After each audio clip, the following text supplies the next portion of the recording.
ये आपने क्या कर दिया? 15 साल धरती में आलोक रहने के बाद आज पहली बार अष्टमी के दिन बाहर आया था। भगवान शिव को प्रणाम करने के बाद आपको प्रणाम करके भगवान शिव का वरदान वो नागमणि लेने जा रहा था जो उस तांत्रिक के पास कैद है। आपने आशीर्वाद देने की बजाय मेरी हत्या कर दी। मुझसे बहुत बड़ी भूल हो गई है प्रभु। मैं आपको देखकर घबरा गया था। मुझे क्षमा कर दीजिए प्रभु, क्षमा कर दीजिए। क्षमा मांगने से मेरे प्राण वापस नहीं आएंगे। आपने नाग हत्या का पाप अपने सर ले लिया। नहीं, अब आपको नाग हत्या के पाप से तभी मुक्ति मिलेगी जब आप उस मणि को तांत्रिक की कैद से वापस लाकर मुझे जीवन दान देंगे। तभी मैं उस मणि को अखंड अमरनाथ के शिवलिंग में लोप कर सकूंगा।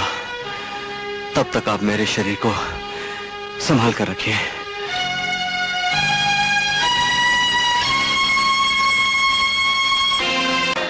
अरे भाई, कोई है यहाँ? सवेरों की बस्ती कहाँ है? यहाँ से दूसरी पहाड़ी के पीछे। हाँ, और उस बस्ती के तांत्रिक का क्या नाम है? त्रिकाल।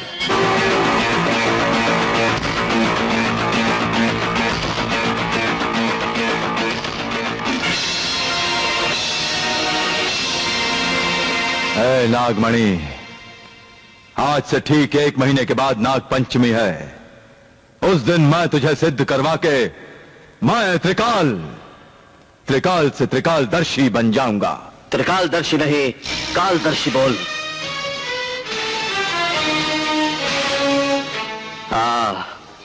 त्रिकालदर्शी नहीं, कालदर्शी बोल। तू न सिर्फ काल को देखेगा बल्कि काल के मुंह में जाएगा। जितनी जबान चलानी है चला ले प्रताप, क्योंकि तू जानता है कि ना तो मैं तेरी जबान काट सकता हूं और ना ही तुझे मार सकता हूं। अगर जबान काट दी तो मंत्र उच्चारण कौन करेगा, और अगर मार दिया तो मणि सिद्ध कौन करेगा? तेरा ये सपना कभी सच नहीं होगा। सच होगा, जरूर होगा। कभी नहीं होगा। सपने कभी सच नहीं होते। हम पिछले 15 सालों से तेरी कैद से आजाद होने का सपना देख रहे हैं। तुम मजबूर हो और मजबूरों के सपने कभी सच नहीं होते। मजबूर के आंसुओं से डरो त्रिकाल। हाँ? उनकी आंखों से खौफ खाओ। हमारे आंसू तुम्हें एक दिन डुबो कर रख देंगे। हमारी आहें तुम्हें जलाकर भस्म कर देंगी।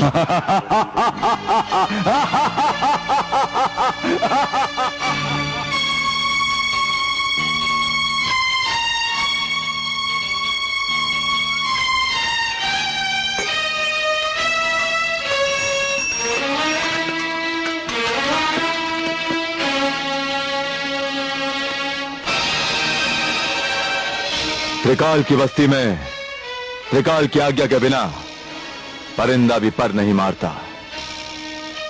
बोलो, तुम कौन हो और यहां किस लिए आए हो? मैं सदानंद हूं। यहां वो मणि लेने आया हूं। वो मणि मेरे जीने का मकसद है। उसे सिद्ध करके मैं त्रिकाल से त्रिकालदर्शी बनूंगा, यानी कि तीनों लोगों को देखने वाला बनूंगा। नहीं त्रिकाल, तुम त्रिकालदर्शी नहीं बनोगे, बल्कि संसार की नागजाति तुम्हारी दुश्मन हो जाएगी, क्योंकि वो मणि शिव का वरदान है। मेरा नाम त्रिकाल है। 20 साल तपस्या करने के बाद मैंने ये तावीज हासिल किया है। जब तक ये तावीज मेरे पास है, नागजाति मेरा कुछ नहीं बिगाड़ सकती। मैं ही त्रिकालदर्शी बनूंगा, समझे? त्रिकालदर्शी तो सिर्फ एक है, और वो है ऊपर वाला। इसलिए वो मणि मेरे हवाले कर दो। खामोश! तू ले जाने की बात कर रहा है। त्रिकाल उस मणि के बारे में सोचने वाले को भी जिंदा नहीं छोड़ता। ठहरो, इसे तुम नहीं, मेरा वजीर मारेगा। वजीर!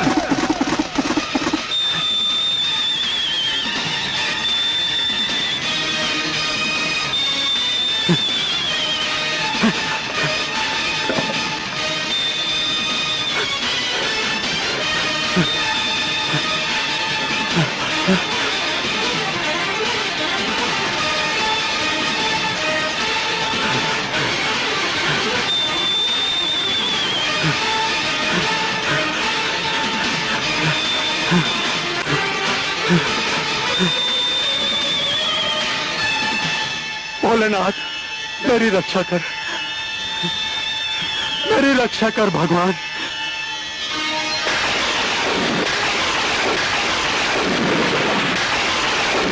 नाथ, तेरी शक्ति अपार है।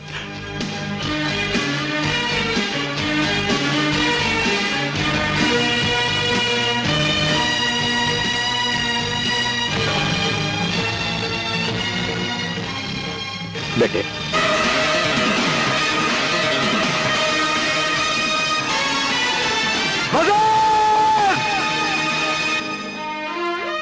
वो मणि मैं प्राप्त करूंगा बाबा।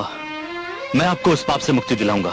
नहीं बेटा, मैं अपने स्वार्थ के लिए तेरा जीवन दांव पर नहीं लगाऊंगा। धिक्कार ऐसे जीवन पर जो बाबा के काम ना सके। बेटे, मेरा जीवन तो अब ढलती हुई धूप है और तुम्हारा जीवन चढ़ता हुआ सूरज। आकाश की गोद में चमकने वाला सूरज अगर आकाश को उजाला नहीं दे सकता तो उसे राख का ढेर बनके बिखर जाना चाहिए। लेकिन बेटे, लेकिन कुछ नहीं बाबा, आपको मेरी कसम, सिर्फ इतना बता दीजिए कि वो तांत्रिक रहता कहां है।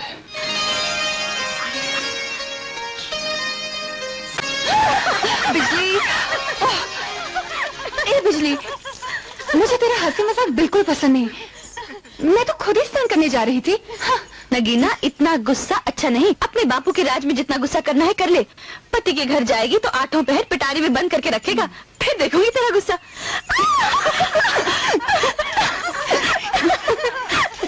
अपनी बस्ती में कोई सपेरा नहीं जो इस नागिन को अपने बस में कर ले। हाँ हाँ हाँ, लगता है तुझे बस में करने के लिए कोई सपेरा बाहर से आएगा। कौन है ये?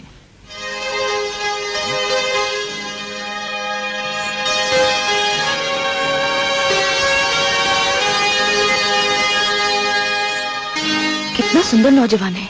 हाँ, किसी राजघराने का कुंवर लगता है। हाँ, अरे हाँ, क्या करे, देख उसको क्या हुआ।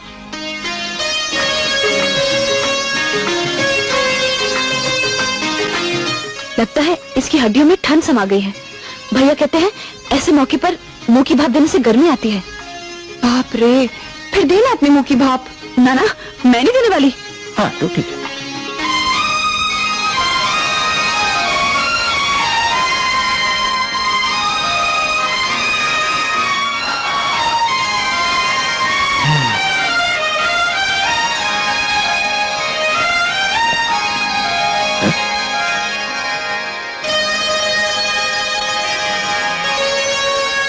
नगीना, इसे तो अभी तक होश नहीं आया।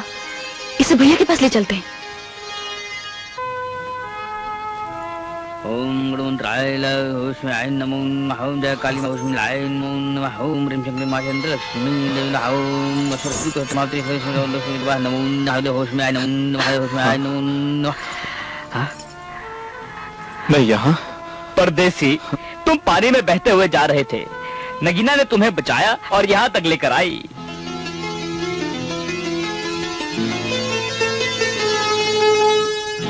तुम्हारे मुंह की भाप अभी तक मेरे जिस्म को गर्म कर रही है। तुम्हारे होठों का स्पर्श अभी तक मैं अपने होठों पे महसूस कर रहा हूं। इसका मतलब तुम होश में थे? तब होश में था, मगर अब होश में नहीं है।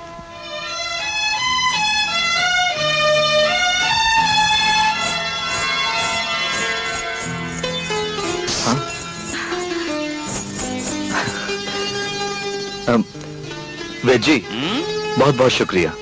अब मैं चलूं? देखो परदेसी, अभी तुम सेहतमंद नहीं हो। 2-4 दिन यहाँ रुककर आराम कर लो, फिर जहाँ जाना चाहो चले जाना। वेद जी, ये लड़की कौन थी? ये अपने त्रिकाल की बेटी नगीना। ओह, तीर ठीक निशाने पर बैठा है। इसी के जरिए मैं मणि तक पहुंच सकता हूं।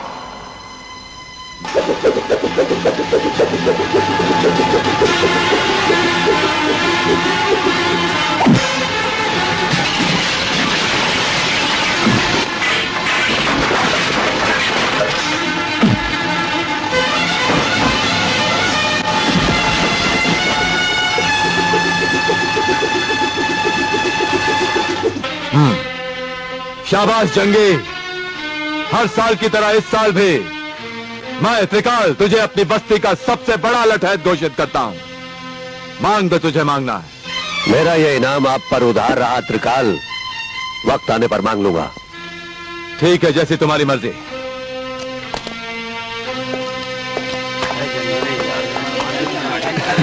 वाह गुरु वाह। अच्छा गुरु, वक्त आने पर मांगो क्या तुम? अरे इस बस्ती में मांगने के लिए एक ही तो नग है। यानी कि त्रिकाल की बेटी नगीना। गुरु